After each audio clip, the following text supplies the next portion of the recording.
It's time for the ultimate face-off. The Beard Bowl is here as the two best teams square off to see who the champion of the facial fuzz is. Our friends at Manscaped are prepping everything you need for game day. Manscaped's Beard Hedger Pro Kit is the MVP of facial grooming, offering precision trimming, water-resistant technology, and enough styling options to outplay any opponent. And guess what? You can join the winning team along with the 10 million men who already trust Manscaped with our special offer. Go to manscaped.com and use code POA for 20% off and free shipping. Craft your winning look with Manscaped. Y'all, I love Manscaped, and not just because it helps me not have the nicks and cuts on my dicks and butts. I do love the Beard Hedger Pro Kit. It's great, but my favorite thing is the ball toner, the ball deodorant, all that good stuff that keeps me smelling really good. But I got to say, my beard's looking really nice right now, and it's really easy because with their beard trimmers, they don't have the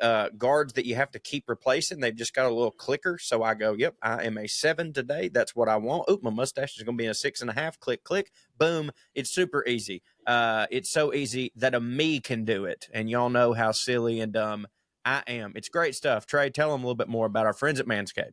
Silly and dumb indeed he is. Listen, y'all, don't let your beard be benched. It deserves the spotlight on the biggest stage. Manscaped's Beard Hedger Pro Kit is the ultimate franchise player to take your grooming game all the way to the end zone. This package has made it easier than ever to craft your signature look with ease. Featuring the Beard Hedger cordless trimmer, it packs one guard with 20 different lengths. That's right, no more messy drawers full of guards. But wait, there's more. The Beard Hedger is water resistant as well, running under the sink, shave in the shower for easy cleanup. It's time to move the sticks from your old beard razor. Look and feel ready for the big game every day with Manscaped's beard formulations, including beard balm, beard oil, and shampoo plus conditioner. Lastly, as a bonus, Manscaped has thrown in a beard accessory pack, including a beard brush, beard comb, and beard scissors for the finishing touches every modern bearded gentleman deserves. That playoff beard has never looked better. Trust Manscaped to get the job done. So here's what y'all can do to get 20% off and free shipping. Use the code POA at manscaped.com. That's 20% off with free shipping at manscaped.com when you use our code POA. Gear up for the real halftime show where your beard takes center stage.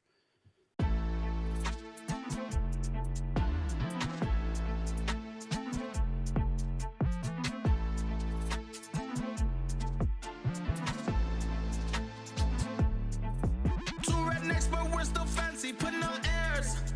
We might not know much about history, we don't care. We gon' get drunk and we talk about yachts. We gon' get drunk and we gon' talk a lot. Dress real fancy, sit in our chairs, sip on our tea, putting on airs. We collected from our love of Downton Abbey. We collected, we found out we're both so fancy. Hey, what's the difference between rednecks and royal families? Only money, cause they both have sex with family. Ew. Putting on airs. What other rednecks to talk about foreign affairs?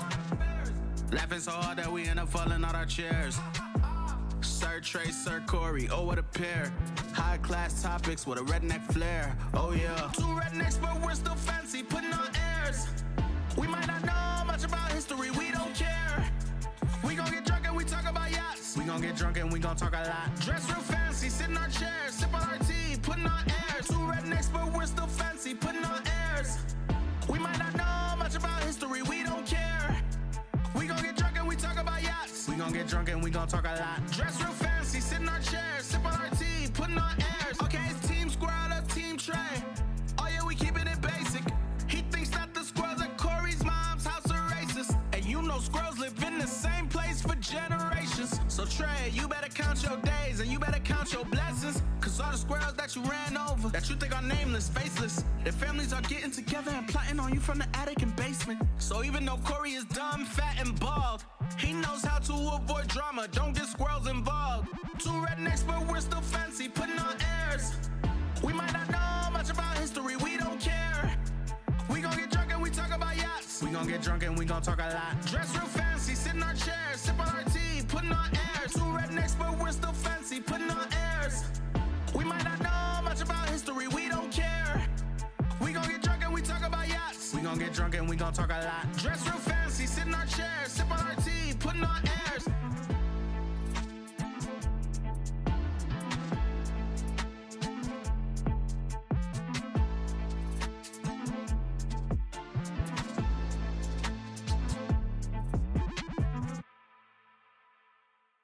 What's up, Airheads? Welcome back to another rendition of Puttin on Airs. I'm Trae. That's Cho. We're in the virtual Airstream studios. How you doing over there, buddy? Oh, Chuck, was that grape juice? What is that? You got some kind of health potion concoction? It's Kool-Aid. It's water with Kool-Aid. squirt. It's Yeah, not Kool-Aid. I would have known. It's water with squirt. You know what I mean? But it tastes just like Kool-Aid. But yeah, I'm doing the whole. This is one of those bottles where it's got the times marked on it so that I know, like, I need to have drunk this by then. Listen, I want to say something. You know how some people they've been drinking for a long time and they go, shoo, I need to dry out.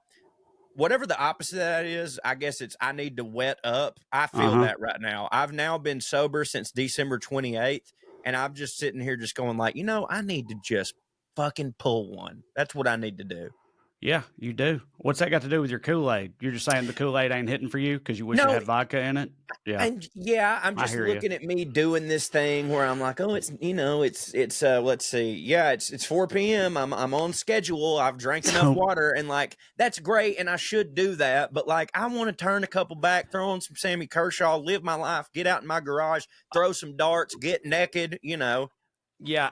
I love that, like, instead of all that, you being your best self and your healthiest self includes drinking a like darker than Satan's asshole brew of Mio and water or whatever, or Kool-Aid or whatnot. Because I use Mio too, or as you said, it's Squirt. Still water. We don't have to be brand loyal here. Squirt, we call it Squirt. Y'all know the little thing, the little bottles you squirt into your water to flavor it. They got a bunch of different kinds nowadays. That shit hits for me too. Love it. But you control how much you put in it. And I use it. So I know for that to be that coal black, you have got to have put an insane amount of squirt in that, like a half bottle of squirt in that. And it's funny that you're like, well, I'm trying to stay hydrated. I'm tracking my water intake. Water. You know what I mean? And it's like, that's water. It looks like sludge. But listen. I fill it up to here with water, and then so it's still that much motherfucking water. You know what I mean? I mean, I really wish that this water bottle I had was like transparent or something you could see in there, because I've got some squirt in mine, and I wish we could compare the like transparency of my squirt to your squirt, because it would be illuminating. It would, because like that's, I just want, as I get older, and I'm, no judgment. I'm just saying, because I know it's like squirt, it's like 0 calorie, it's sugar free, it's all fake sugar and shit. So I know that. But as I get older, I never thought I'd be this way, but like I buy a Gatorade or a Gatorade Zero, even in a fucking Hotel Sundry or something, and I dilute it when I drink it. Like I'm a pussy. I just don't. As I get older, I'm like, God damn, that's sweet. And so, like, for me, squirt is just like a tiny. So if you saw a cup that size of my water that I put squirt in, you'd be like, that's a strange, not watery color. That looks oddly. Is that pinkish or something? Did you spill something in that? It looks a little off.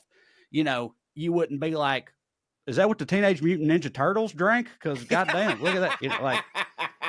It would be pretty different. I go much lighter on the squirt than you be. It's like that famous internet moment where Tom Segura found out Bert Kreischer drinks a gallon of Kool-Aid a day or whatever. Because it's like, I'm sure he was drinking full sugar Kool-Aid, and that obviously is very different, but it is still kind of the same thing. You're like, no, this is my water bottle. It's my hydration. I'm keeping track of it.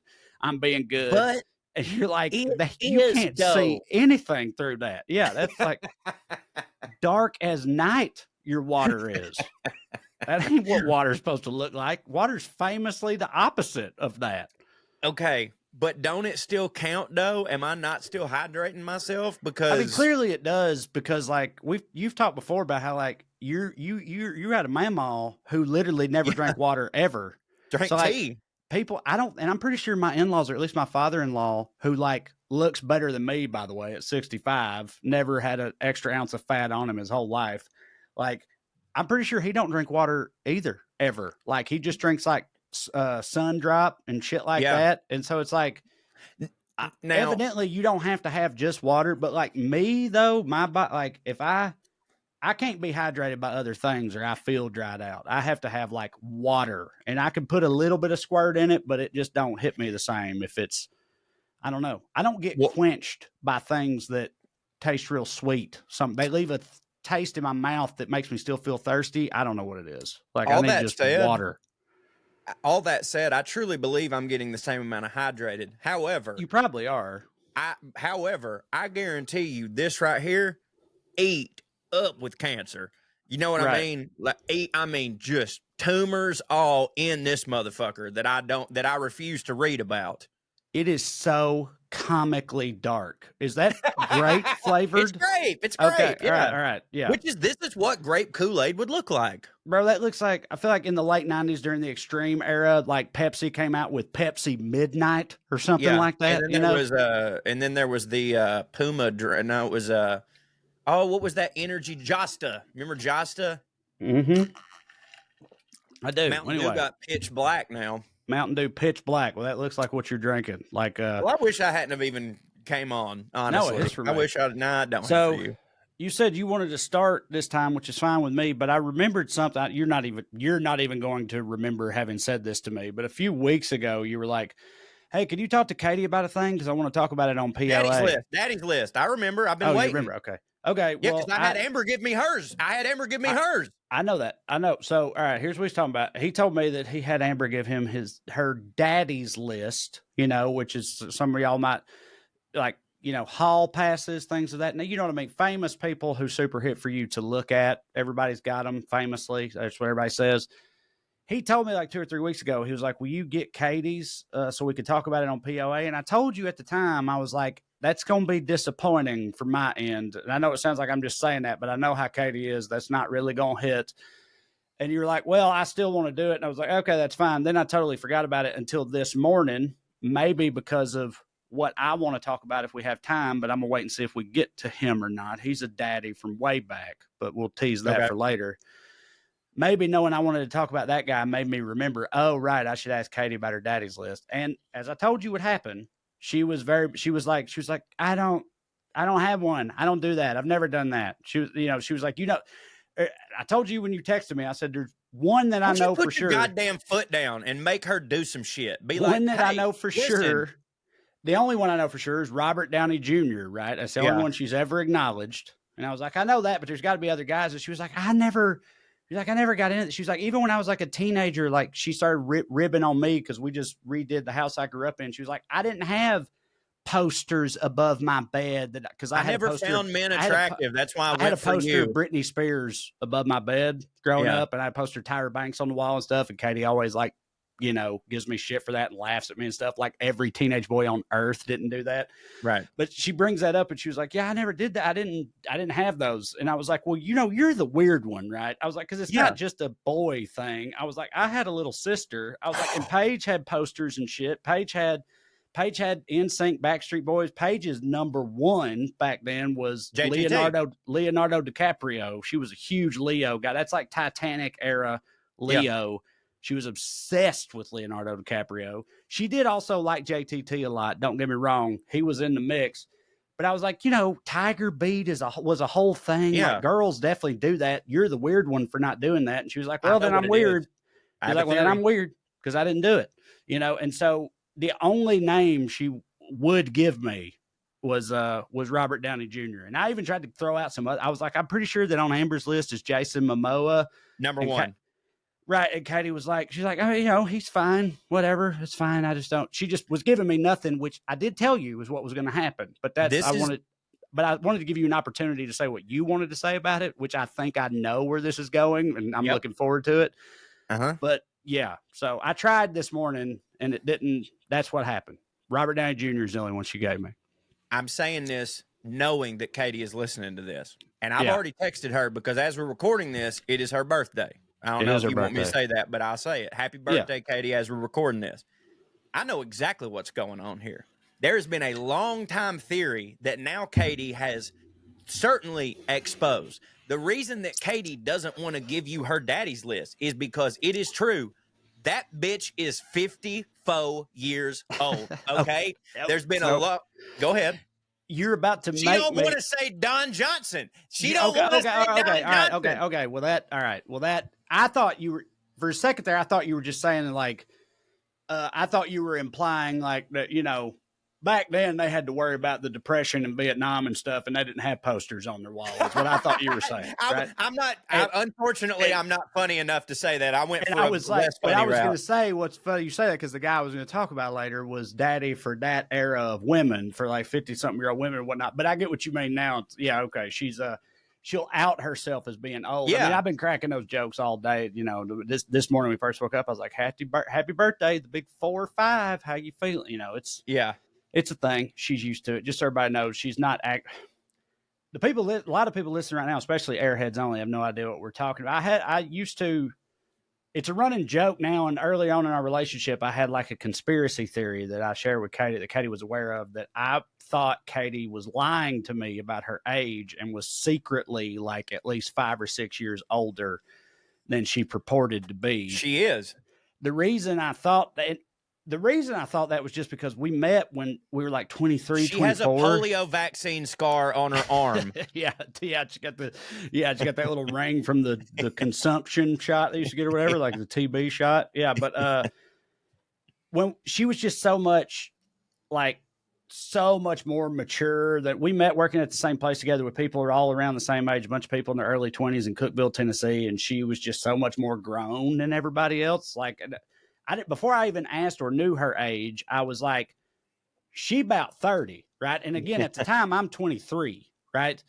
And I was like, she's at least close to 30. She got to be, you know, this is a grown-ass woman. She's not like these other fucking little girls around here. Like, she's got to be 30. But then somehow I heard her age finally came up, and she's like, no, I'm 24. And at the time, I was like, I don't buy it. Ain't no way you're that close to me. You're too much.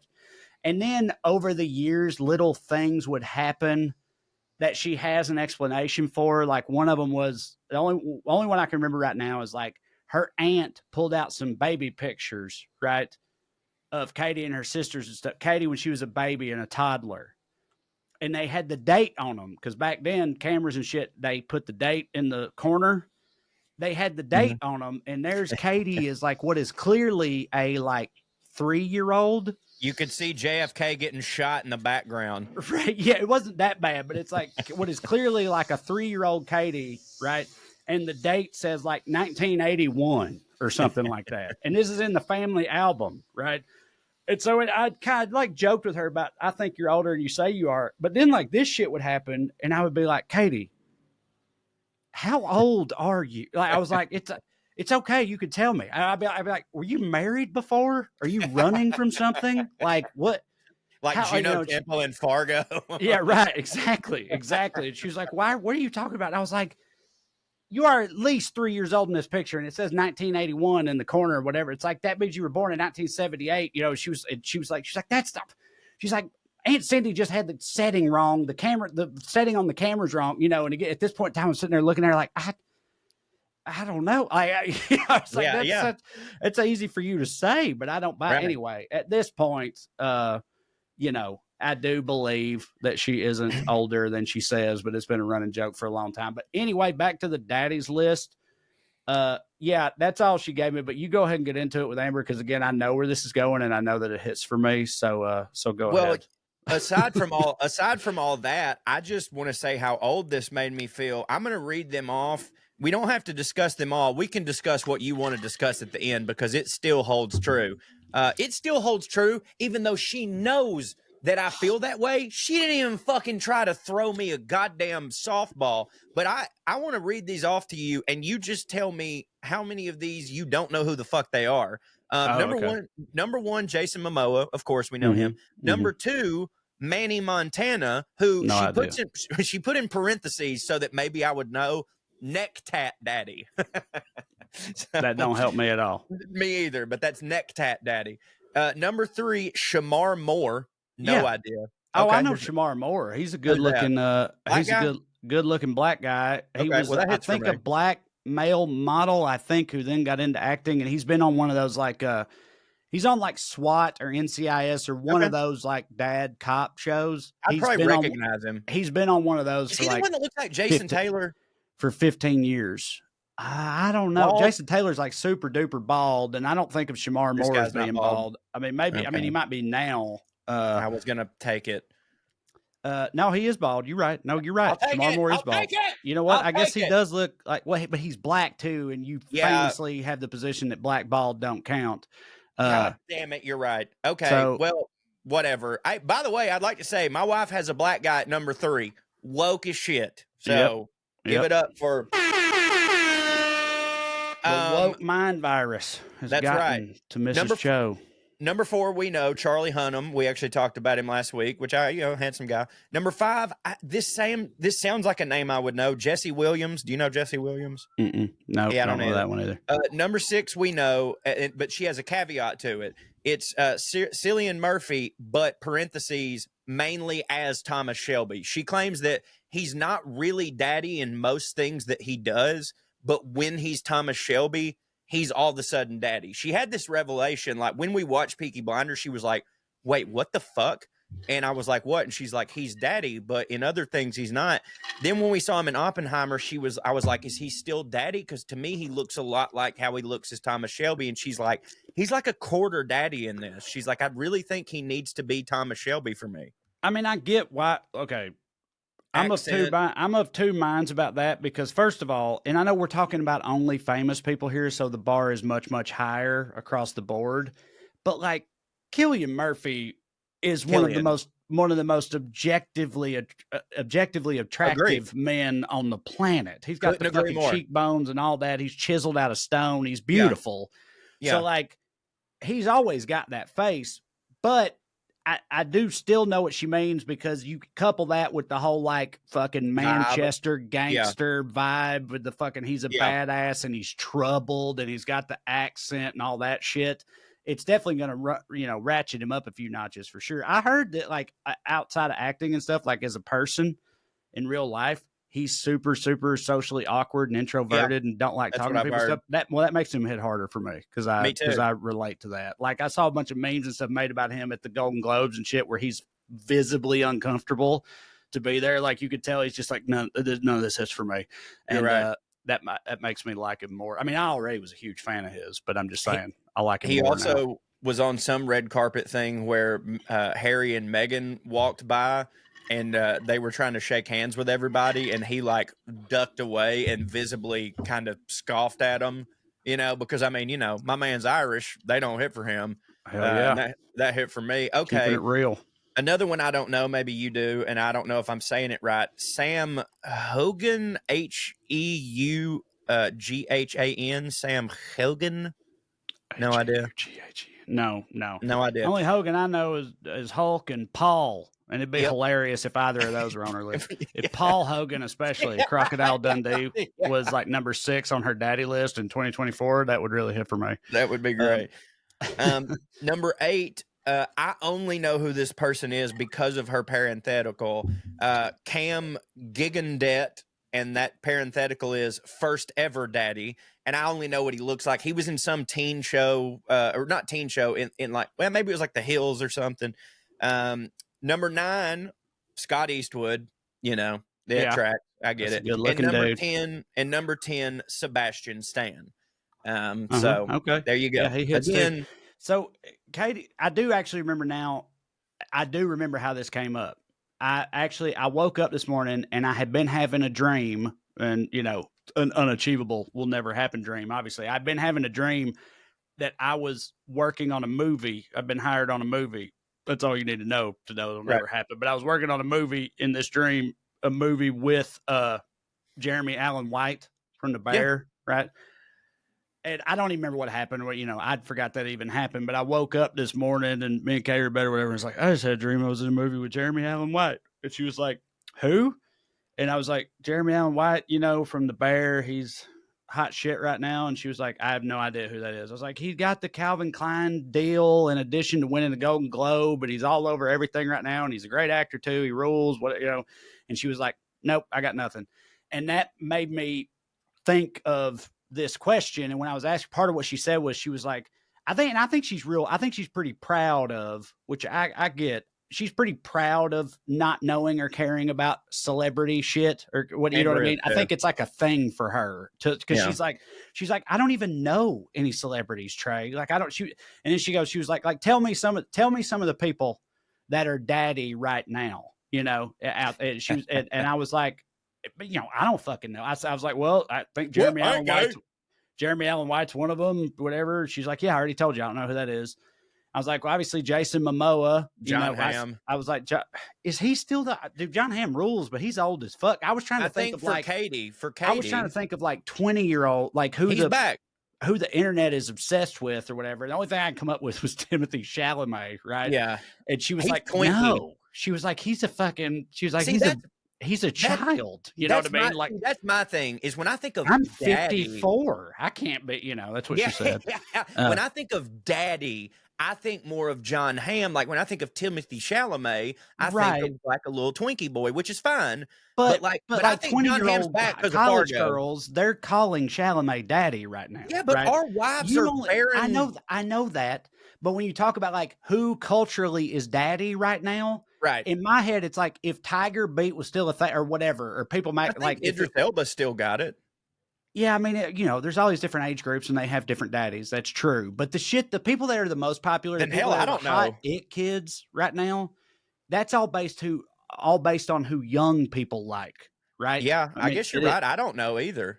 Yeah, I don't. Yeah, I mean, because all the ones I named that Amber said, I a lot of those I'd never heard of. But but a lot of them may be hurt, like because you know this Cam Gigandet, like he's an older type. He's old now. He was young at the time. Some of these people I don't fucking know, like Shamar Moore. You know, he's not new. You know, like what's funny you say that. I'm about to say Shamar Moore, dude. He's been around for a minute, and maybe it's that's what I'm saying. Maybe it's because I used to, and look. They still don't. I have no idea how to frame this. When I was younger, growing up, white trash, fucking, you know, I used to be a big fan of black women, right? Black women still hit me real hard. Don't get me wrong. Black women are great. I was wondering where you were No disrespect to black women at all. They still are awesome. But I'm saying, like, me and Katie were talking this morning. She kept talking about Britney Spears on the poster on my wall, and I was like, Britney wasn't shit. I was like, Tyra Banks was the main poster on my. I was like, Tyra Banks was my like number one back in the day. You know, we were talking. So anyway, I'm saying that to say, Shamar Moore, I'm pretty sure, was like the male version. Of like Tyra Banks, and I think around the same era too. He was like a male model, black guy who crossed over, had mainstream success. Dude, Shamar Moore's been out there hitting with his abs and shit for a long time. Time. But my point is that and black don't crack, so he still looks incredible, you know. Well, my point is though, you're helping me make my point. Whereas, like, I don't think any of Amber's are like current daddies. Like, I think all of hers are like last season's shit too, because she don't really know the new hotness. Now she loves Jeremy Allen White, but like I don't know, like but here's the thing with her, she's a huge fan of Shameless, so she came to know him from that show, and he wasn't yet daddy, and she can't separate those things. You know what I mean? Like he's daddy now, but she will always know him as Lip, and he was way younger, and Amber's not a fucking pervert, so like, you know. Right. So get to where I know you were going with this. Okay, so here's the thing. Because I've talked about this before, and it pisses me off to no end because Katie, and I doubt that she's doing it just to make you feel good, because that would be a huge a huge change in Katie's MO to make you feel good. Mm-hmm. I don't think that because you, now obviously you look like the complete, oh sorry, my alarm's going off. Take your pills, Corey. Don't get me wrong. You look like the complete white trash dipshit hit in the face, busted, with a doughy, don't hit. Yes, sweaty of Robert Downey Jr. But that is it. But that is at least you're definitely a him type. Like you are the only Robert Downey Jr. that Katie, coming from her piece of shit county, could ever aspire to get to. And, you know what I mean? And like we've been together for 15 years, and it's always been Robert Downey Jr. And she's always openly told me that. She's always said like, "You look like Robert Downey." And again, no, I don't. But like, that's always been her position, from the very, very beginning. So, she's not trying to make me feel better. She liked him to begin with, and like you said, she's in Cookeville, Tennessee, and she's like, "I guess that'll do. That's close enough," you know. You look you're, what is the joke? Wish.com Robert Downey Jr. But with you, me, however, I just hoped when I'm getting, and I'm not Amber's number one. If she could name 10 people, I'm like, could there fucking be one person yeah. who I Did could Michael at least, Chiklis not even crack the top I mean, 25? for the love of God, Patrick Stewart, any of these people, and one time. And I'm giving her the business on this, and she's like, "If you want, do you really just want me to put fucking Will Sasso on the list just to make you happy?" That's even better. I was trying to do that with Michael Chiklis, but Will Sasso is way funnier. I'm jealous of her. That was a good pull on her part. But here's why this pisses me off. This is why this pisses me off. Me and her went through this the first time she made a daddy list, where I pointed out, I was like, babe, it would make me feel good about myself if I knew that I was at least, I know that you're settling. Like, I know that you're settling for me. So she had all of that information, knew that it made me upset, and then still, when she made her updated daddy list, didn't even throw me an iota of a bone. Right. Like, didn't even fucking try. Like, she could have. Like honestly, I would have taken, if she had said early years Chris Pratt, I would have taken that. Yeah, like, I've had people say, like, you know, back before you all started, because like me and him do kind of have similar a thing going. Like, not now, not Chris Pratt that's been through the machine, but if she had said Parks and Rec Chris Pratt, I'd have been like, right on. But no, she had to even go further and throw a black guy on the list. Right, he is bald. He is bald, as we said. As I've black said, bald don't count. As you've said often, black bald don't count. Yeah, so I want to ask, do you do it in reverse? Because I do. Now, here's the thing: I also don't. Look, we're dudes, so like, I don't know about you, but I don't really keep a running list. I just like, there's almost every woman in Hollywood.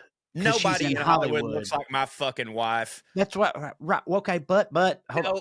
But all my favorites are blonde. Let me get that right. They are at least blonde, so it's it's I was at least kidding, adjacent. by the way. Maybe you're beautiful. But I was saying, like, I don't have a list either. But again, I think for dudes, it's less common to have a list because we are just like, again, if you're talking about famous people, especially famous women, like, they're all pretty good looking. They wouldn't be famous otherwise, unless they're like character actresses or something. So it's like, but I will say, all the porn I watch looks just like my wife. I'll say that. Well, I was about to say, Katie, I know Katie listens to this. This makes me feel weird because she's going to demand that I give the actual name and tell, because I've never told her this, but like, in keeping with what we're talking about there, you know, I'm a fucking Peloton queer, love my Peloton, whatever. They got all these different instructors and stuff on there.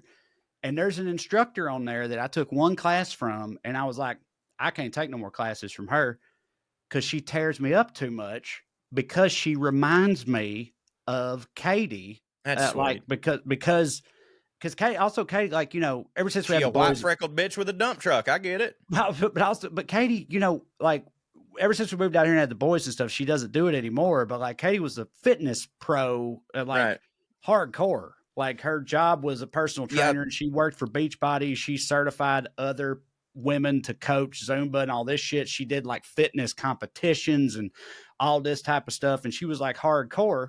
Well, obviously this chick I'm talking about, she's pretty hardcore fitness wise too. She's a Peloton person, and she just reminds me of Katie. And like I said, I took one thing with her. I took one class with her, and I was like, well, I can't do that no more. Cause I'm like getting my ass kicked by my wife's analog that don't hit. Or whatever, which, you know what I mean? So yeah, you know, like, if someone reminds me of Katie, that really does it for me. And I have no idea how she's going to respond to that. I hope she thinks that's sweet. She's probably going to be like, you know, oh yeah, well, you want the fucking whatever, the 10 years younger version of me or something. That's what that's probably how she's going to respond to it. See, I have the same problem. But I do, like, people that remind me of my wife, I'm incredibly attracted to, is my point. Like, which you're saying, like, it seems like for Amber, it's just you, and then everybody else she's attracted to, it's not even in the same ballpark or whatever. Yeah. So, right. I understand why that bothers you. I have the same issue. I can't go to Target anymore because every single person there looks just like Amber. It's crazy. It's like I'm shopping with 900 of my wives. Mm-hmm. Hey, we need to take a break and go to sponsor because I have to pee. Okay, before you do, because I want to do the thing I want to talk about is just so blatantly related to what we're talking about right now that I feel like I almost It's have to do it, painful. but I've I'll had to do a pee. short version. Okay. I've had to You pee go for pee like when we 20 come minutes. back. I'm still going to do an abbreviated I version of want this, you and then to. I'll turn over to you for your thing after that. But all right. Okay. Listen, y'all, I'm a busy man. We're all busy people out here, right? And I love to eat too. I love good food, and that's become a problem for me, loving good food and being busy, especially when it comes to lunchtime. I run around like a chicken with my head cut off all day long. I love to cook, but I ain't got time to rustle up any kind of real good grub at lunchtime. I just ain't got it. It ain't on the agenda, got people to go, places to see, that type of thing. And that's why I love Factor. Factor's been one of the most pleasant discoveries of my recent life. My wife fell in love with it immediately, too. They sent us some meals, and as soon as she tried them, she went and ordered us up plenty more, subscribed us immediately because she saw how hard it hit, too, because they make it easy to eat well quickly whenever you need to. And that in 2024, in today's fast paced life, hits for us all, I think. Factor's delicious, ready to eat meals make eating better every day easy. Wherever tomorrow takes you, be ready with pre prepared, chef crafted, and dietitian approved meals delivered right to your door. You'll have over 35 different options a week to choose from, including keto, calorie smart, vegan and veggie, and more. And there's even more to enjoy with over 55 nutrition packed add ons that help make your weekly meal planning even more delicious. So, what are you waiting for? Get started today and have a feel good week of meals ready to go. Cho, tell them more about Factor. Well, let me tell you something. I got high cholesterol and a new baby. Not a winning combination because I'm often trying to just grab whatever is there. But here's the deal with Factor. They've got 2-minute meals that are good for me. So I can fuel up fast with Factor's restaurant quality meals that are ready to heat and eat whenever you are. Snacks, smoothies, and more. Discover a wide variety of easy options for the day like breakfast, midday bites, and more. Sign up and save. We're done with the math. Factor is less expensive. We've done the math. I am done with math, but we've done the math. Factor is less expensive than takeout, and every meal is dietitian approved to be nutritious and delicious. Factor is the perfect solution if you're looking for fast upscale options done easily. Flexible, y'all, for your schedule. Get as much or as little as you need by choosing 6 to 18 meals per week. Plus, you can pause or reschedule your deliveries anytime. No prep, no mess meals. Factor meals are 100% ready to heat and eat, so there's no prepping, cooking, or cleanup needed. Head to factormeals.com/POA50 and use the code POA50 to get 50% off your first box and 2 free wellness shots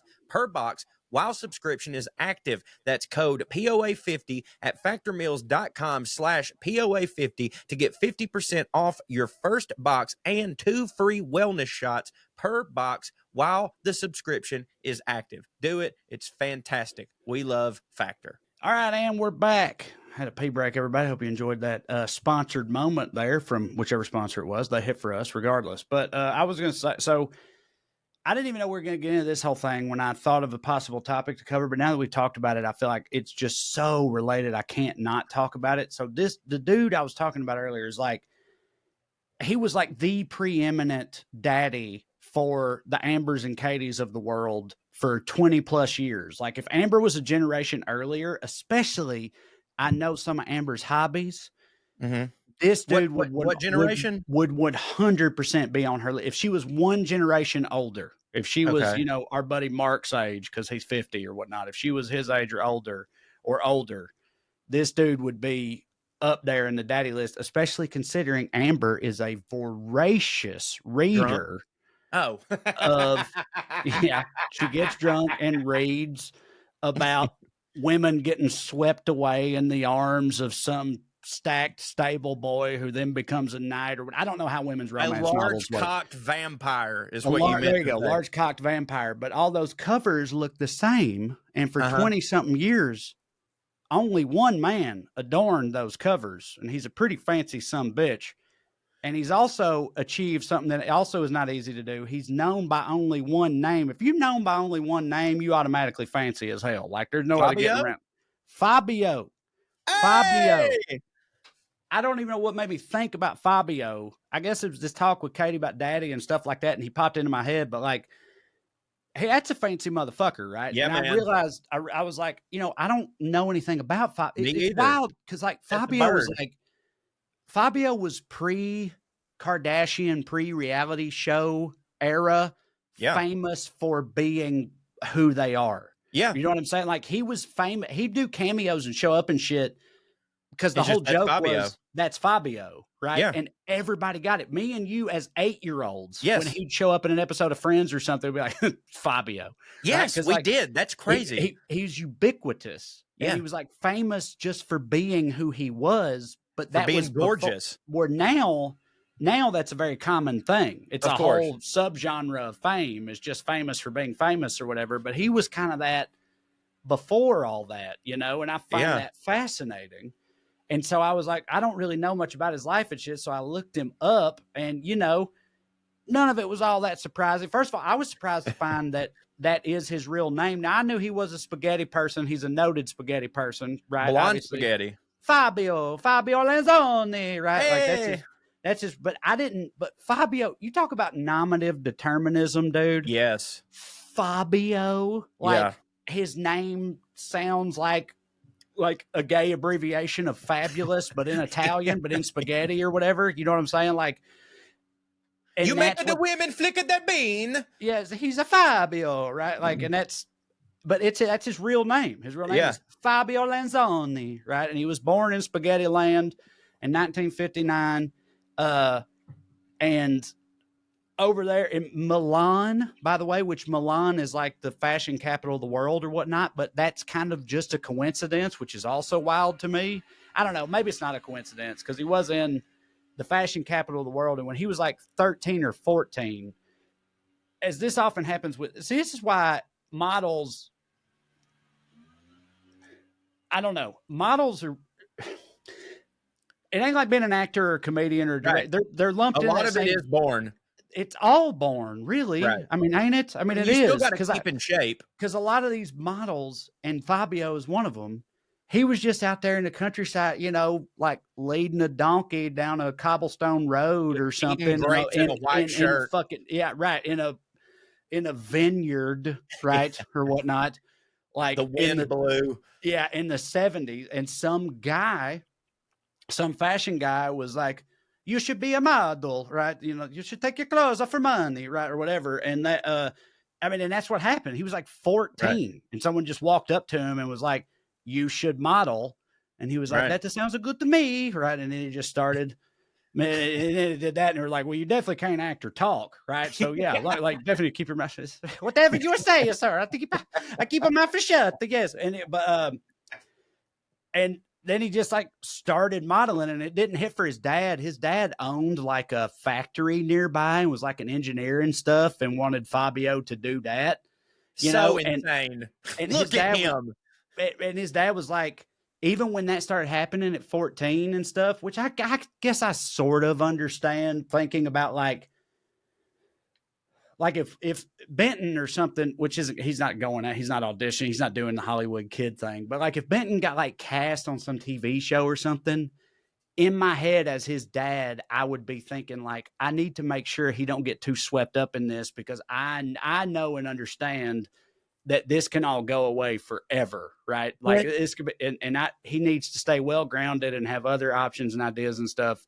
So maybe that's all his dad was doing. Because he said his dad was always like, his dad never really bought in to the modeling thing. He was like, that one day that's going to end and you're going to need to take over this spaghetti factory. Okay. Right? But like he always could, like, it'd be different. It like, okay, with Benton or whatever, it's like, hey, don't get swept up in this because you need to go to college so that you won't end up just working down at the factory. But if your plan is to just work down at the factory, you can always just go work down at the goddamn factory. That's a very good point. No, so fuck that. No, you swayed me. No, yeah, you swayed me. His daddy don't hit. His meatball daddy don't hit. But other than finding, he had 2 siblings, a sister, and he had an older brother. And I tried so hard to find pictures of this guy because on Wikipedia, it just says that he had an older brother named Walter, parentheses, who some newspaper, the Times Free Press or whatever, once described as being, quote, short and bald, right? As soon as I read that, I was like, I need to try to find this guy, right? But this is from like the 70s and shit, and he didn't, but like all of his pictures are just him going like this. Yes, that's just so funny to me, thinking about like Fabio's brother, right? Who looks like fucking Wallace Shawn or something like that. You know what I mean? Like, that's Ron so Howard's goddamn brother. funny. Yeah, Clint Howard. The idea that Fabio has a brother that looks like Clint Howard or something. God damn, that's so funny, right? Your brother's the most famous, good-looking person ever. Yes, and you just a ghoul, just a shadowy ghoul. gabagool. Yeah, right. A gabagool, exactly. But God damn it, I love it when we make fun of Italians. I love making fun of Italians. Yeah, I don't give a fuck. They don't hit. But They don't anyway, hit. I tried. The newspaper in question was the Spokesman Review, who called his brother Walter short and bald. But again, I tried so hard to find pictures of Walter at any age. I couldn't. Respect to him for that. He stayed out of the limelight. I probably would too if my brother was the most famous hunk in the world and I looked like Clint Howard. But yeah, I couldn't find pictures of him. What's his sister's name? His sister's name is Christina. How you Christina. name Christina one Lanzoni. boy Fabio and one Walter? Walter, again, nominative determinism, dude. Right. You know what I'm saying? Yeah. You have two baby boys, and you're like, this is Fabio and Walter, right? And then you act surprised when they turn out the way they do. Like, wild, right? But anyway, on his sister, on the note of his sister, years later, after he was already rich and famous and well into their adulthood, she got cancer, sad. She eschewed traditional medical treatment for her cancer and went to like a sort of hippy dippy alternative treatment enclave, right? And kind of like how Steve Jobs did that. She did a similar thing when she got cancer. He just put onions in his socks is what he did. Exactly. And Fabio very publicly backed her, right? And like remains defensive about it, apparently. He said in interviews of it, he was like, well, yeah, well, you know, she went from being in a wheelchair to being up and walking around after only a week at this place. And then the implied thing of that, the implied question after that is like, and then what happened, Fabio? Well, she died, but she was walking a little bit before she died, you know, because she did in fact die. But he's like, I mean, I guess it's his sister. I'm sure he's got some like denial or whatever about the whole thing. Course. You know I get it. He's trying to rationalize it. Also, it was her choice, not his. All he did was support her or whatever. But anyway, he's still to this day, from what I can find, like defended that decision, even though like she 100% died as a result of it and maybe didn't have to. But I'd be calling my sister, my dearly departed sister, a dumbass in her death. Right. So he was like 14 in Milan, and some guy tells him, hey, you know, you should model or whatever. So he starts doing that, and then he wants to go to the United States. His family took a trip to the U.S. at the age of 13, and like I feel like every story like this includes some part where they come over here, and even at 13, which is before he got discovered at I think 14. At 13, they come to the U.S., and according to him, at 13 he came over here, and on that trip he was like, this is the greatest country in the world. I will conquer this country with my flowing locks and my pectoral muscles, right? Like he decided then that he wanted to be there and hit there, right? Because of how awesome America is. And so that was at 13. He goes back to Italy at 14. He gets discovered in Milan, right? And then he did some modeling around Italy and stuff for the rest of his teenage years. He started going to college at 19. He dropped out of college, right? Which again, didn't hit for his dad, even though he was modeling this whole time. And at 19, after dropping out of college, he was like, I'm going to America to be somebody, right? And he goes over there, comes over here. And according to Wikipedia, within 48 hours of arriving in America, he looked up in the yellow pages or whatever, a male modeling agency, the Ford Modeling Agency, walked through the front door of the lobby, asked to see the man in charge or whatever, and walked out of that building with a modeling contract. 48 hours after getting in America. And then that was the start of it. And then he was just off to the races after that. Right. And, he never looked back. He said one thing I skipped. He liked to ski a lot in the mountains of Italy and stuff. He did skiing and horseback, skiing, horseback riding, all that shit. Of course, he did all that. While skiing as a teenager, he took a nasty spill and fucked his legs up. And during his physical therapy, his convalescence, his doctor suggested strength training, weightlifting as a way to strengthen himself up. And he's like 17 years old. That's how he got into weightlifting. That hooked him on that. He kept lifting weights while getting further into the modeling world, comes to America, gets a modeling thing. This is in the late 70s when all this is happening. And what I think, he don't say this in Wikipedia, don't say that. Nobody says this, but what I think happened is he happened to get like beefy and jacked and be the right age at the exact right time for that. Because one thing he does say is that he was the first really muscular male model. Before that, male models were kind of wayfish and shit. And like nowadays, they're still sort of wayfish and whatnot. But during the 80s, though, during the like Stallone, Schwarzenegger era, like fucking beef was in, dog. Big beefy shit was in. Before that, it was heroin chic. Right, exactly. And he like got off the boat with some beef on him, right at the moment that became the thing. And that the stars aligning that way or whatever, that made him hit for the next 30 years because he started getting these contracts. One of them was a romance novel contract, and it obviously that went the way it went. And then he ended up doing 466 different romance novel covers over the course of his modeling career. And just kind of never looked back after that. But one thing that does hit about him for me is I found a quote from him where he acknowledged, because I appreciate this. He said that like the quote was, I'm paraphrasing now because I don't have it right in front of me, but he was basically like, look, I'm not going to bullshit you. I didn't work overly hard for all this. I got luck. This was all handed to me on a silver platter is what he said. He was like someone walked up and gave this to me.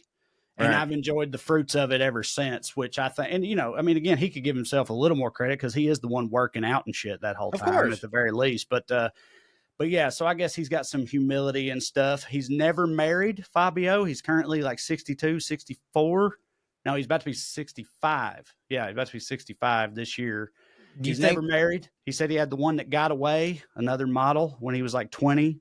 And, he hasn't found love since. He, of course, killed that goose with his face on a roller coaster when we were 13. You remember that? Yeah. Yes, I do. That's what I'm saying. Big story. He went to Busch Gardens because he was like sponsoring a roller coaster. It was a huge story. Right. And on the roller coaster ride, a goose collided with his face and exploded and, shattered his nose. Fucked his nose up real bad and everything. And that's his moneymaker and shit. Yeah. So it was a big story, but also like another thing that's Raven that won't surprise you at all, I feel like didn't surprise me, is he got into politics along the way. Oh boy. He loves the Second Amendment, hates immigrants who don't do it the right way. These two guns, I can tell you. Right. He's like made statements like Americans never give up your guns. That's what makes it the greatest country in the world. You got to fight for the Second Amendment. That's why America hits so hard. Immigrants who don't do it the right way, who don't get given a modeling contract at 14 or whatever, and are white. Anyone who don't do that, they're trash and they don't hit for him. He he's done the whole like Scott Baio, Fox News, circuit thing. He's like a conservative guy, big believer in these dudes like this. They always do it at the end of their career. It's very weird. Right. But these guys like this, like I kind of do get it. Do you know what I mean? It's like the whole like American dream, fucking greatest country on earth, super patriotic and fucking do your thing and things will work out shit. Like if anyone would believe that, it's this, it's sort of like how almost all super hitting athletes are really into God.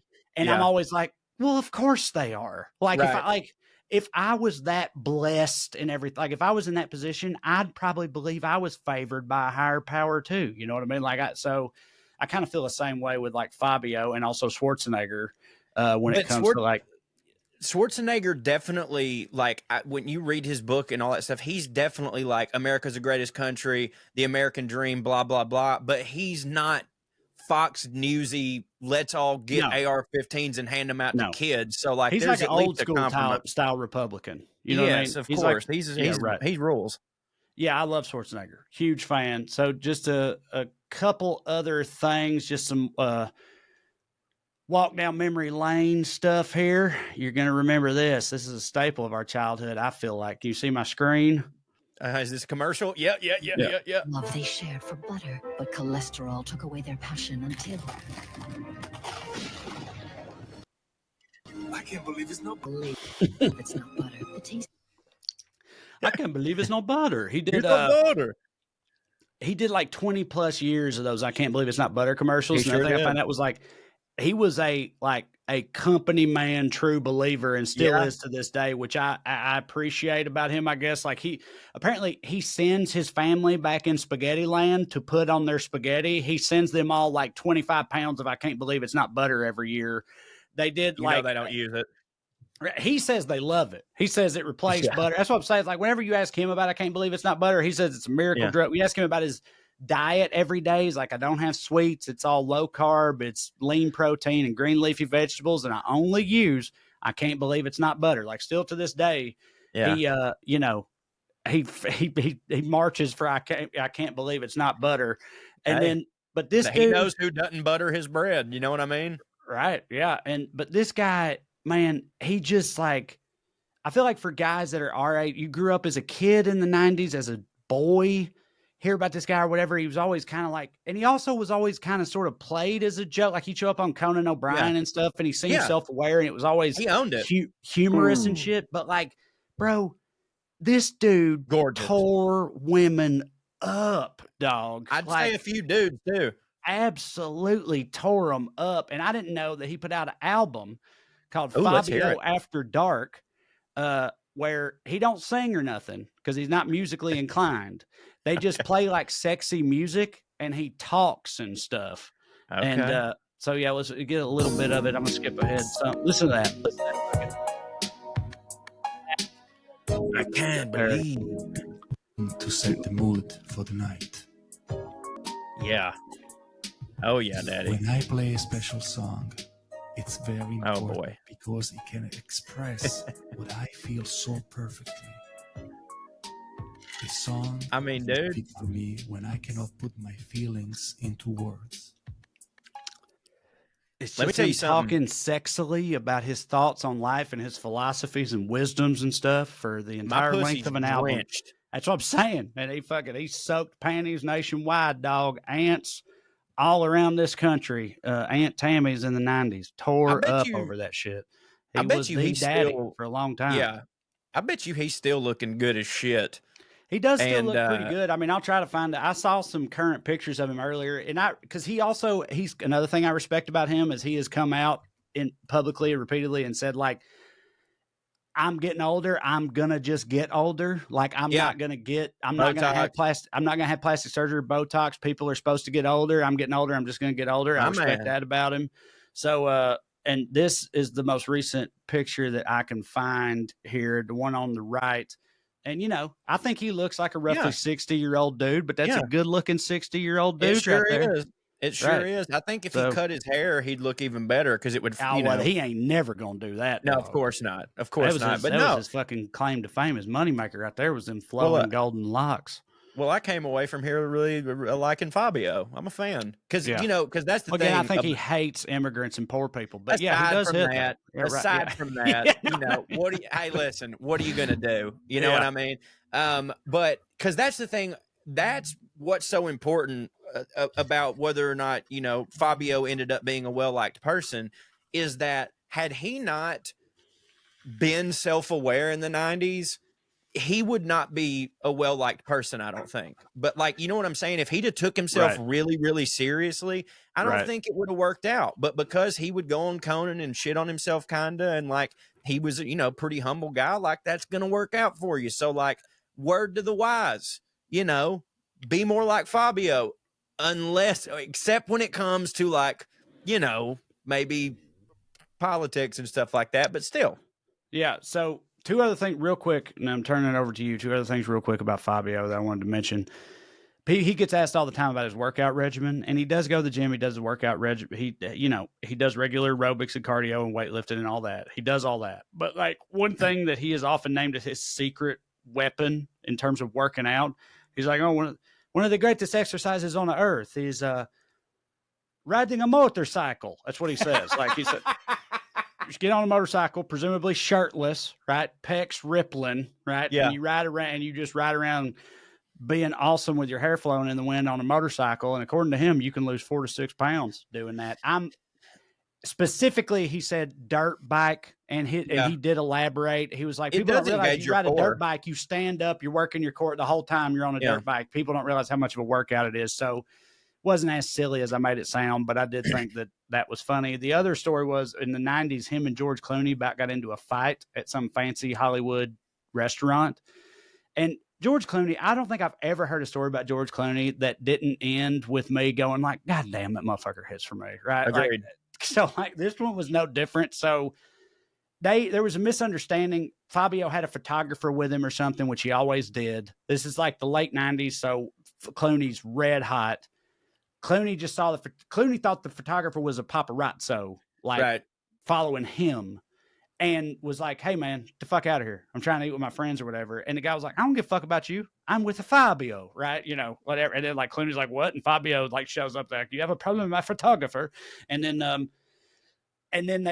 then it escalated and they almost got into a fight, but they didn't. It got broken up. But then there was some quotes from Clooney about it afterwards where he said this is why Clooney hits for me. He said, he was like, oh, look, I realized like Fabio could definitely kick my ass. Like, no doubt about it. He would kick my ass. He was like, but then I thought like, God damn, I'll never get over getting my ass kicked by Fabio. Right. So he like acknowledges that Fabio's tougher than him. Right. But he also still gets a dig in where he was like, I can't get my ass whipped by Fabio. Right. That's hilarious. But still acknowledges that he would whip his ass. And it's like, that's like the perfect combination of a dude's attitude that Absolutely. I appreciate out of George Clooney right there, which that's all I've ever heard about and from him. So did you ever hear he's a famous prankster. Did you ever hear the story of when he was house sitting for someone's cat? He started shitting in the cat's litter box or something like that. Yeah. And the person came home and was like, what's wrong with my cat? Yeah, right. Yeah. Oh, that's so great. Well, that's wild. After this break, Trae, I am going to be telling you all about the United States versus the Spirit of 76. We'll be talking about that right after this. This here episode is sponsored by BlueChew, our good buddies over there. Let's talk about sex, y'all. Fellers, remember the days when you were always ready to go? Get down anytime it comes up, you know what I'm saying? Back then, your wiener was like a 24-year-old all-pro during the playoffs. This is what we play for. Anytime, any day. It didn't matter. Well, we all know we get older, things change. Nowadays, my wiener's more like Joe Flacco. You call it in on a late notice. It might do all right, but it's going to need some time to heal up after that. It's like it happens. It's what happens with the march of time, okay? We all have experienced it. But now you can increase your performance, get that extra confidence in bed, and wind back the clock. How can you do that? Listen up. BlueChew.com. BlueChew is a unique online service that delivers the same active ingredients as Viagra, Cialis, and Levitra, but in chewable tablets and at a fraction of the cost. You can take them anytime, day or night, so you can plan ahead to get down, or you can be ready to get down whenever an opportunity comes up. The process is simple. You sign up at BlueChew.com, consult with one of their licensed medical providers, and once you're approved, you'll receive your prescription within days. That's the best part of it all. You do it all down there on the internet there, which means no more visits to the doctor's office, no more awkward wiener conversations, no more waiting in line behind your high school principal at the pharmacy to get your wiener pills and stuff. You ain't got to do none of that because BlueChew's tablets are made right here in the US of A, prepared and shipped direct to your door in a very discreet package. Joe, they hit for you. Oh, my God. They make my weenie harder than Juicy J saying no to Ratchet Coochie, Trae. Let me tell you right now. Y'all, I love it. And the thing is I know a lot of you are thinking, well, like, no, mine's fine. Okay, sure. But it could be working better. You know what I mean? Sometimes it's just about extra confidence. These things that you don't really need to think of. Ask my wife if she likes BlueChew. She probably likes it even more than me. Her favorite time of the month is when that white envelope arrives and she knows that it is time to get down while the getting down's good. And as Trae said, it comes in a discreet envelope. You don't have to go to the pharmacy. It is absolutely tremendous. And you make a lasting impression. All right. So BlueChew wants to help you have better sex. Discover your options at BlueChew.com. Chew it and do it. And we've got a special deal for our listeners. Try BlueChew free when you use our promo code POA at checkout. Just pay $5 shipping. That's BlueChew.com. Promo code POA to receive your first month free. Visit BlueChew.com for more details and important safety information. And we thank BlueChew for sponsoring the podcast. Skew. Oh, when you come back, read this stuff that Dad has said Okay. in the text group. Will do. Yeah. So, what is that? 6 Leave at o'clock your 6? time. I'd like to be done. Yeah, because That'll be easy. taking Katie out on a date. No And I got to problem. get ready for all that. All right. I'll stop my tirade at least 5:50 then, so I can get the airmail in. All right. You ready? Yep. All right, we're back, and before we talk about the United States versus the Spirit of 76 or whatever Cho said, which I'm not familiar with, but before we see that, BPP, Big Papa producer, sent some notes in. One about Fabio says, Fabio claims he first became aware of his magnetism in kindergarten. Quote, after a lunch, all the kindergartners would go for a little nap. All the little girls wanted to sleep next to me. And so that's when he got clued into how much he hits. BPP also said, presumably before we talked about it, hey, y'all remember when a goose T-boned him right across the face in a roller coaster ride that time? Yes, we do, BPP. Ye of little faith. We got there eventually. But anyway, yeah, the Spirit of St. Louis was Charles Lindbergh's plane or whatever. That's correct. Right? Spirit of 76. It's a movie. Oh. The name of the movie is Spirit of 76. I don't think I've ever even heard of that movie. I don't think. There's a good reason for that, Trae. Okay. So we're talking about the United States versus the Spirit of 76. And I would like to point out that I've never heard about this, and there's really not a lot that you can find out about this. So I'm very thankful that I had just recently started reading the book This Was Hollywood by Carla Valderrama. Fantastic book. I just randomly came across it on Apple Books. I totally judged a book by its cover, and I'm glad I did. It's absolutely fantastic. So here's what happened with the Spirit of 76. All right. So there was this feller named Robert Goldstein, and he was the owner and head dude of the biggest costume supply house in Los Angeles. Like when a movie needed a costume, this is the sumbitch that you went to. And there was a movie around that time. What year did you say?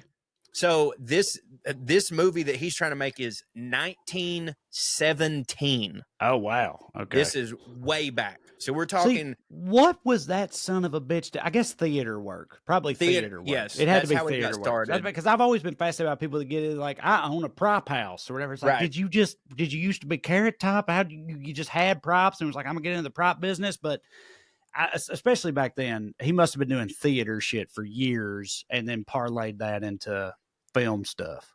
Yeah, a lot of it was like, you would have the people that made the transition from vaudeville to Broadway theater to, movies, and then like the film moguls and stuff, your Warner Brothers and your Louis B. Mayers and stuff. These are guys who like they just kind of saw it right when it was maybe about to happen. Like they had the Nickelodeons that were going on, which were like the nickel theaters, where like they would show kind of like, you remember when you were a kid and you'd have those little things that you'd look in and it was a circular thing and it was really just pictures that were moving, but it would make it look like it was moving. They kind of had, those were like the precursor to actual motion pictures. Oh my God. So what were those called? Everybody remembers those. You talking about the little things you put over your eyes? What are they called? Viewfinders? Viewfinders. I think that's right. You put them over your head and you click it down and stuff. Yeah, viewfinder. Yeah. So they had those kind of things, and these places were called. And I'm butchering a lot of this, and it's something I'll talk about in a later episode. But like this is where the name Nickelodeon came from, because these were, you go pay a nickel and you'd go in a place and you'd kind of basically watch a fucking flip book. Well, these dudes kind of saw that, like, hey, I think that they were the first ones to go, hey, fuck all this 5 and 10 minute shit. I think you can make a feature length film and it would hit for people. You know what I mean? And so this guy, gets into all that, and he ends up working on this movie, which I know you've heard of. You probably haven't seen, The Birth of a Nation. The Birth of a Nation. Of course, I've heard of it. Yeah. Yeah. The Birth of a Nation. One of the most successful movies of all time. When you compare the budget to what it made, it's one of the most successful movies of all time. You're kind of burying the lead there a little bit. Birth, it also... Yeah, I was going to get into it. Okay, all right, okay. I was go ahead. It'd be screwed up. so funny if you just brought that Yeah. movie up and you're like, look, this is one of the hardest hitting movies ever made. Yeah, And that's it. So, And that's all I'm going to say about it. And then So you the just birth of moved the- on. No the birth additional of a- context. The Birth of a Nation, which came out in 1915, was directed by D.W. Griffith. It was based on, do you know what the book was that it was based on? Kind of on the nose. Run, N-word, run, something like that. The Klansman. Yeah, right. Okay. The Klansman by Thomas Dixon Jr. The premise was a controversial and historically significant silent film. It depicts the American Civil War and Reconstruction era. Here's some key points, Trae. The plot. The film follows two families, the Northern Stonemans and the Southern Camerons, as they navigate the Civil War and its aftermath. The Birth of a Nation explores themes of love, loyalty, and the struggle for power during a tumultuous period in American history. There is, however, some controversial content.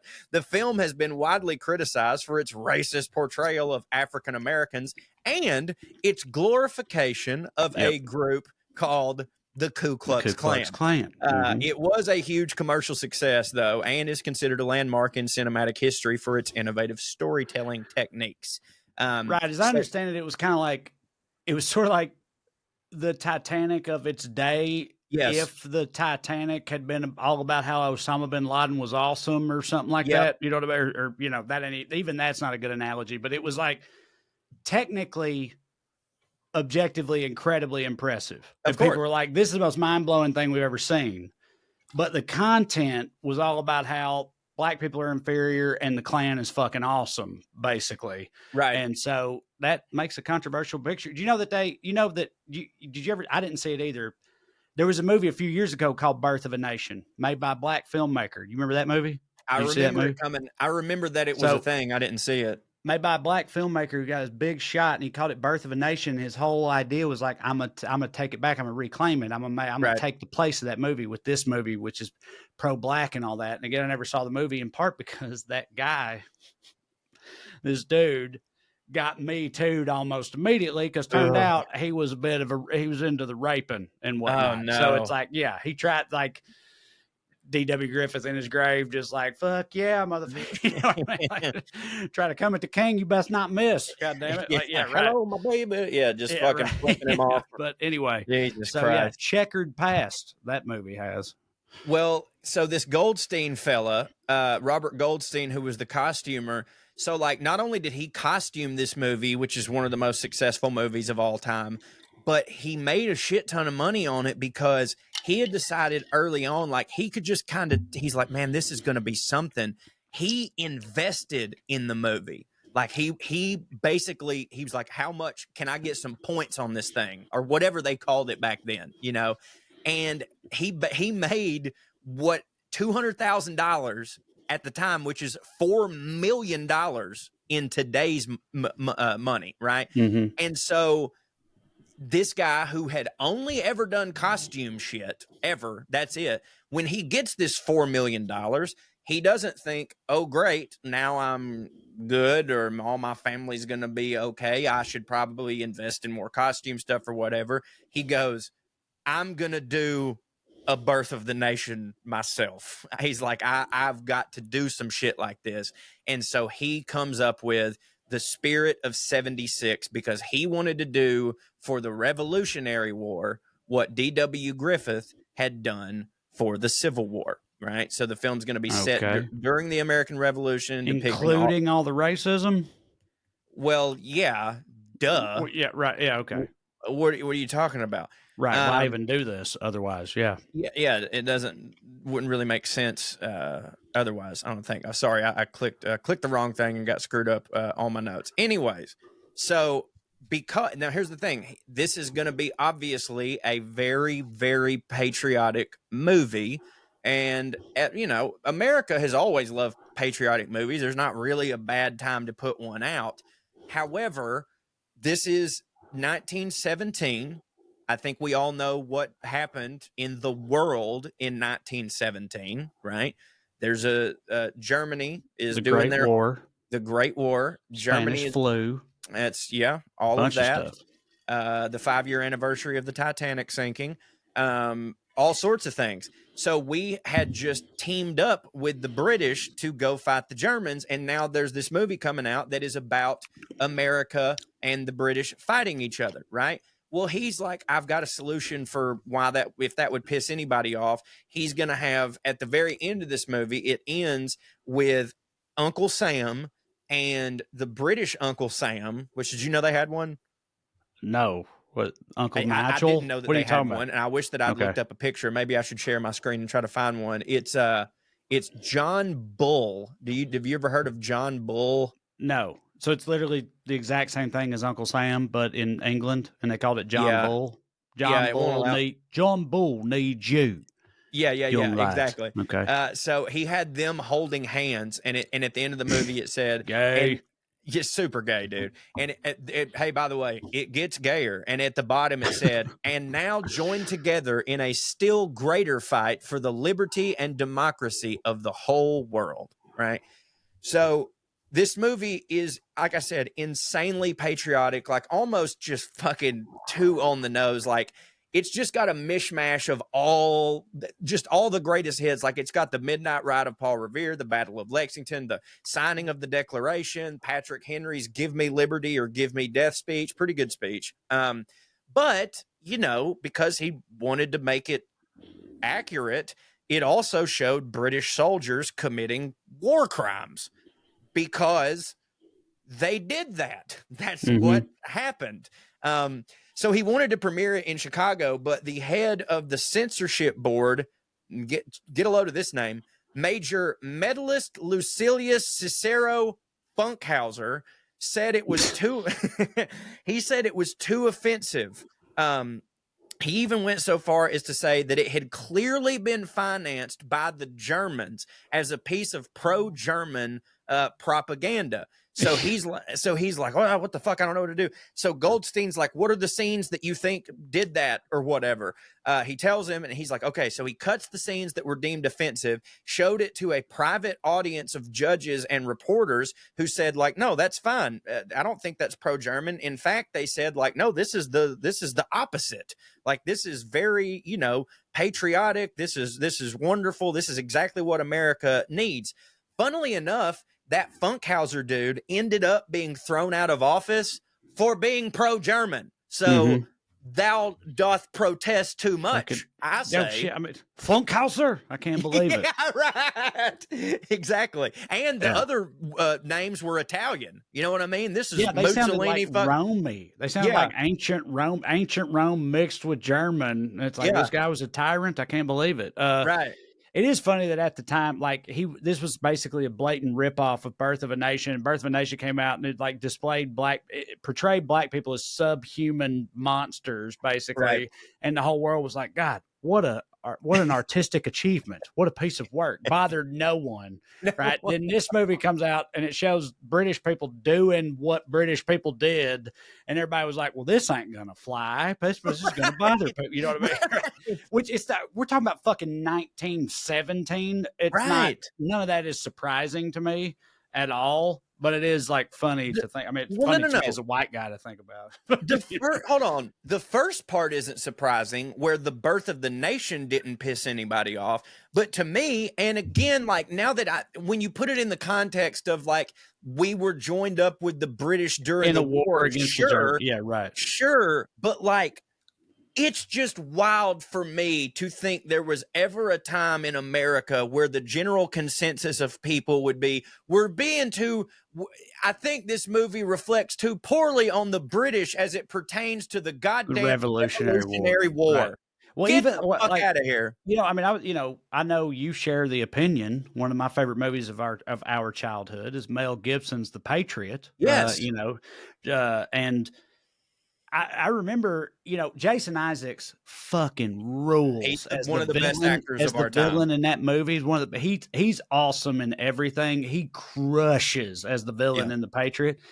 And I remember hearing that, like, the British descendants of that guy, of that British officer, his living British descendants, like, I think sued the production, got all pissed off because they were like, he made him look like a monster. It's fucking, this ain't fair, whatever. Which I hear him, right? I'd always heard that over the years and never looked into it. And then like 5 or 6 years ago, that somehow came up, and I was like, I wonder whatever happened with that. And I checked it out, and I found the real guy that they were descended from that they were talking about. And I looked the real guy up, and I was like, I don't know. He was kind of a dickhead. Like I Beretta looked did at that like, shit. yeah, right. He was in wartime, and he did a bunch of wartime shit. So I immediately lost all sympathy for those people. I was Yeah. like, he was, he was doing wartime shit as a colonialist oppressor or whatever. He wasn't hitting, you know what I mean? And we had plenty of people on our side that were awful too, but like, don't try to act like your great papa was a fucking saint, because he wasn't, Right. from what I can find, So Yeah.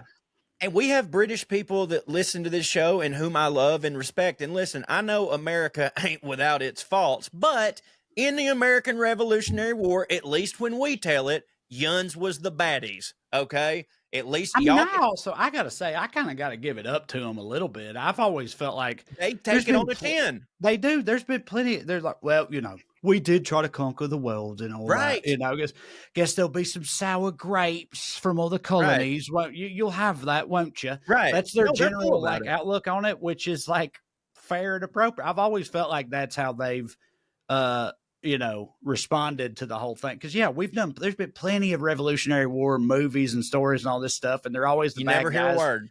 And they seem to not care to me, which I do appreciate, because it's like they know, they're like, yeah, well, Yeah. we did tax them without That- representation. It did That whole bit with like, the troubles. yeah, right, yeah, like they're they seem to pretty much roll with it. It's also like when you're at sort of the tippy top for so long, you know what I mean? Yeah. You're just not bothered by Of course not. by the the fucking feelings of the subjects or whatever. You know what I mean? It's like, let them have their fun. You know what I mean? Like, Yeah. That's how it feels to me. So they've always been pretty cool about it. And look, man, every war movie is definitely this to a degree, and The Patriot is a prime example of pro-U.S. propaganda, but it rules, and I love it. And you know what I mean? Like, I'm not like dumb to the fact that it's fucking U.S. propaganda, but it's great. So anyways, he like I said, he cuts all this stuff from the movie, and they're like, yeah, okay, it's good. So on May 28th, it premiered to rave reviews. But Goldstein estimates that all the delays cost him about what today would be around $1 million, right? So in November, the movie premieres in Los Angeles, but days later, the U.S. attorney confiscated the movie and arrested Goldstein under the Espionage Act, right? So the film was denounced as anti-British and was accused of inciting mutiny and refusal of duty by the American military. He's arrested under the Espionage Act, becoming the first and only American jailed for producing a patriotic film. The film was banned, and here's the reason that you've never really heard of it. All known copies were confiscated and destroyed by the government. Now, when this dude, he's obviously confused as shit because he cuts all this stuff out. He gets, these people in Chicago tell him this is fine. And also everyone seems to like it. And now he's possibly going to jail, and he doesn't really understand what's going on. He also thought, I'm sure at one point he quoted Randy Marsh saying, I thought this was America, right? And he's trying so hard to get a lawyer, but literally and he had plenty of money to get a lawyer, but none of the top lawyers wanted to represent him because of the stink it would have put on them for people assuming that they were pro-German, because all the word on the street. What's the guy's name? Goldstein. Right.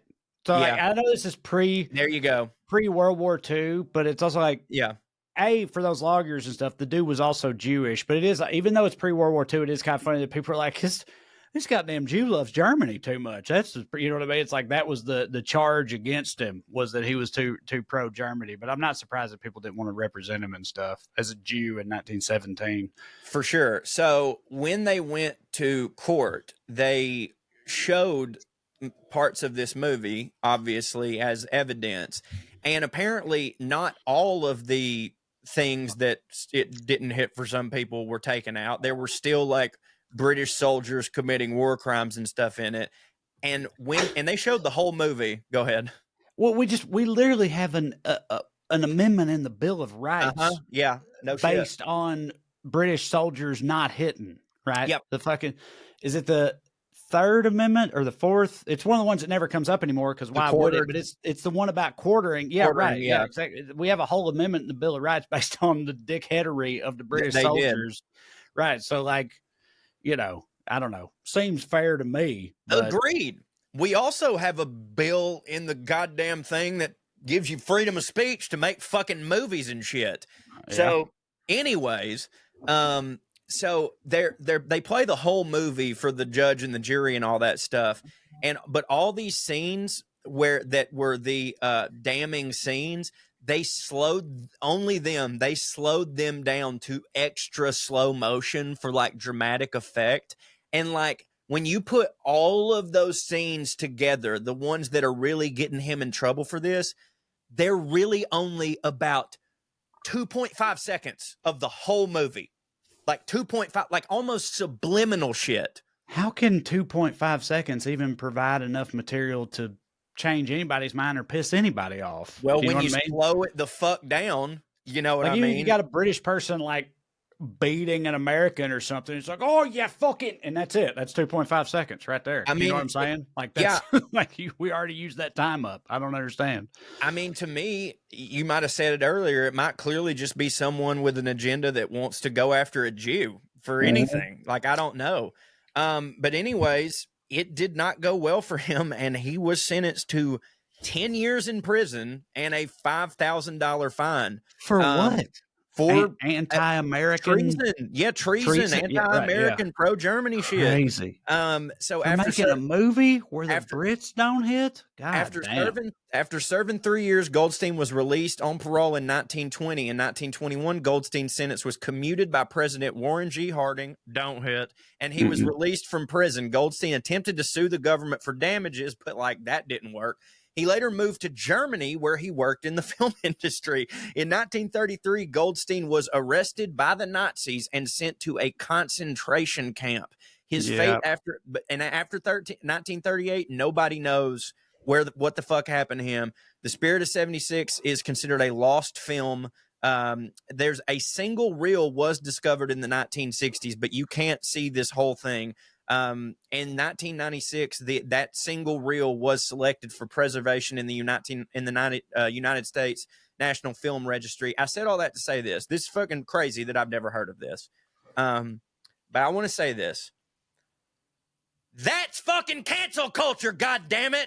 That shit. And what did he get canceled for? Making a fucking movie about the fucking Revolutionary War. Shut the fuck up. Yep. Preach it, buddy. I know. Well, I mean, even just in the comedy world, dude. Like, just bring up Lenny Bruce. Like, Lenny Bruce went to jail how many times? Went to actual jail all the time. The jokes he was telling all the time, and we all love and worship Lenny Bruce, and rightfully so. But I'm saying, like, ain't none of you motherfuckers going to jail, and I'm not either. None of us are going to jail out here. So, like, yeah, stop bitching about cancel culture. No, that's a good point. It is why. Like, I wonder if you said he ended up going to Germany to work in their film industry, like. I wonder if it's a cart before the horse thing. He got accused of being pro-German, and I wonder if it pushed him in the direction of being pro-German. Do you know what I mean? But either way, as soon as you said he went to Germany in like the late 20s or whatever, working in the film industry, I just pictured DJ Khaled in my head. Like, congratulations, you played yourself. You know what I mean? And then it did go that way. Yep, it sure did go that way. But anyway, yeah, no, that's some wild shit. I never heard that story either. That's some good stuff, man. That blew me away. You got some what they called airmail? Airmail for us. Yeah, I sure do. Here's the subject line: Skew from a preacher. Y'all can use my name. Hey, fellas, I'm a fellow Southerner and a longtime listener of Well Read, and I love POA and Weekly Skews. I'm also a Presbyterian minister and a hospice chaplain. Good on you. I've been in the Skew-niverse since I was in seminary, all through my chaplaincy training and in my first years of full-time work. Just writing to say how much I appreciate your critiques of organized religion. The church universal, i.e. the church everywhere, has done terrible things throughout history and propagated terrible, destructive views. Christians need a reminder that what we do and what we believe matters. Y'all are a reminder of that for me. I appreciate you and keep telling the truth loudly and proudly. She's clearly talking about our episode about the Pope banning all the cats, I believe. Reverend Lauren. Yeah, clearly. Yeah. You hear that, cops? Do that. Okay. Subject line: Mystery of Oak Island. Hey guys, I wanted to say y'all should do a deeper dive on Oak Island, aka the Money Pit. It very much would tickle your fancy. Rich and poor alike have spent over 200 years trying to find the treasure. There are theories that it's Masonic in nature. They also think it can be the lost Holy Grail in William Shakespeare. Teddy Roosevelt and many other prominent Americans have spent fortunes trying to dig it up. The guys who currently have the TV show are actually brothers. The younger brother was a major gas oil magnate in the Midwest and used some of his retirement money to fund his older brother's dreams of finding the treasure. He was a postman until he retired. The United States Postal Service, until he retired from the United States Postal Service and began hunting on Oak Island. The two brothers bought up the land from two old geezers who'd been fighting with each other for years and trying to find the treasure while being poor as hell. Just food for thought. I'd also like to, before you say what you're going to say, mention that I happened to get a notification from YouTube. I try not to read the comments on POA because oftentimes they make me mad, but somebody had said it was about Oak Island. God damn, it's something to the effect of, God damn, Trae is butchering the fuck out of this Oak Island shit. Just thought you should know. Well, I feel like I barely even talked about it. I agree. Which is related to what I was about to say to this person. Like, in talking about treasure hunters and explorers and stuff, and I found out about Oak Island, the reason I didn't even want to go that far into it is because I found out there's like 14 seasons of a History Channel show or whatever, which I did mention. And I was like, well, that sounds like pretty well-worn territory to me. Sure. I'm not saying it's not an interesting story, but that when I saw that, I was like, well, that, it's not like I can cover in 8 minutes what History Channel has done in 14 seasons worth of TV or whatnot. I'm sorry, I still managed, in spite of that, to disappoint that other person who was listening. I apologize. Well, one last one here, and I swear to you, last week, as soon as we started talking about this, I've been waiting for this email. Subject line: Mexican water and Montezuma's revenge. Me too. From you know who this is from. Hey boys, Mexican correspondent Lady S to quickly chime in on water business. You guys are both right about the drinking water. How the fuck is that possible? Us both being right, Trae? Do not drink the tap water ever. Not just because it's gross hard water with rocks and all kind of trash in it. At least in my shithole ancestral home in the Sonoran Desert, water treatment facilities in a lot of places do not clean the tap water as well as you should hope. So it's closer to reclaimed water that you would see used to water parks and golf courses than regular tap/drinkable water. You can drink it, but I wouldn't suggest it. We, Mexicans, buy purified water for drinking, cooking, and brushing our teeth, usually in 5-gallon jugs and bottled water. Every Latino I know in the U.S. or Mexico will have either a water cooler like you'd see in an office or a sink attachment to filter the water. It's mostly habit. But you're kidding yourself if you think LA water isn't the lowest tier tap water you can drink without dying. That shit always surprises me with how terrible it is, and I lived there for the first 24 years of my life. When you travel almost anywhere outside of your usual geographic area, there are different germs and whatnot in the water. Sorry. People that live there can drink it just fine since their gut biome can handle it. When you're on vacation and drink different water, your stomach goes crazy trying to fight all the new, slightly different water germs that it hasn't seen. So it goes crazy and becomes a choro fest, aka you get the bubble gut and it might squirt out of either end, aka your butthole. Some people lovingly call it Montezuma's revenge, for the conquistadors being assholes and taking over. Same thing happened to me when I went to Amsterdam, Barcelona, Rome, and London. Not super harsh, but I still had some mild gut trouble because it was new water. After about 2 weeks of drinking new water, you'll stop having those issues. So both of you are correct in why the water in other places does not hit. Stick to bottled water water and drinks unless you made it yourself with purified water. Beer is also acceptable. You're on vacation, have some fun. P.S. I love that Corey is a cannibal now. He was pushing for a Soylent Green type solution a few months back while he was high on cortisone. Also, you can't eat horses in the U.S. because we drug them up as much as we do people. So it's basically toxic meat. Why we shouldn't eat people either, not including ethical concerns. Love you like chicken, Lady S. Okay, so we talked about it last week, and all week long, you said you've been waiting on this email. All week long in my head, I've been like, why did I act like? Because I did say, I was like, I heard Mark Normand, another comedian who also doesn't know anything. I was like, I heard Mark Normand say that they can't drink water down, whatever. And the whole week, I've been like, why did I say that?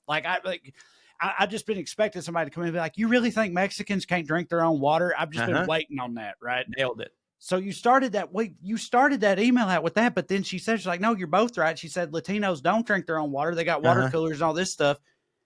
But then she seemed to imply both that they don't drink their own water, but also that people in whatever place did get adjusted to their own water. So I'm still kind of a little bit confused. And the last thing I'll say is, you're talking about LA water not hitting. I'm not disputing you. I'm just saying this is how trash I am. LA water, like, famously don't hit for people. People trash LA water all the time. I'm a huge water drinker and straight from the tap type of dude because I'm garbage. I've lived in LA for 7 years now. And as soon as I remember I moved here, and like right after getting here, I'd like fill a cup up out of the sink or whatever. And people would see that and be like, oh my God, you're drinking the water. You drink the tap water here. And that's always happened. I've never stopped.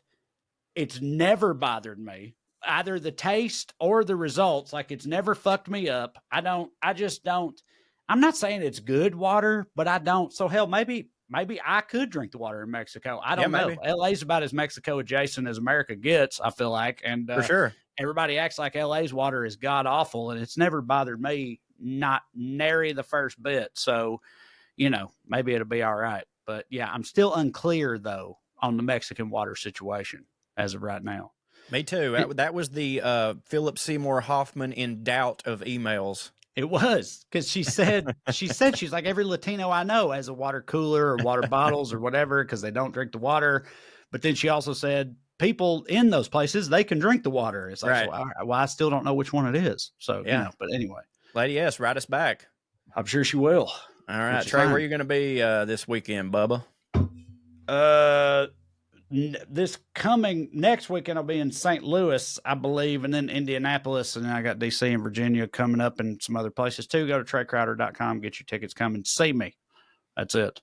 Yeah, go to bonuscorey.com so you can get my bonus things, and also listen to our other podcasts, Well Read and Weekly Skews, and get our book, Round Here and Over Yonder, wherever you get your books. And more importantly, tell all your friends about Puttin on Airs. Like, subscribe, download, tell all your friends, and stay fancy, motherfuckers. Skew. Pretty loveless. 1, 2, 3, 4, 1, 2, 3, 4. Royalty and rednecks are alike. They both like cutting and picking fights. Biscuits and baked beans where they don't belong. Sit on down with Corey and Trae and learn some fancy shit today. We'll laugh a little even when they're wrong. They'll take you to a magical place where if you call someone a cunt, nobody cares. They keep it debonair at Puttin on Airs, Puttin on Airs, Puttin on Airs, Puttin on Airs. NMLS number 65084, equal housing lender. Woo! As an adult, don't we all miss spring break? Nothing like taking a week off from all your responsibilities. Well, here's the next best thing for adults, a spring break from house payments. SaveWithConrad.com can help you get rid of all your credit card debt, just like that. We're routinely helping our listeners save $5, $6, $7, even $800 a month. And you don't need perfect credit or money out of your pocket to do this, but check this out, no house payments for 2 months at SaveWithConrad.com.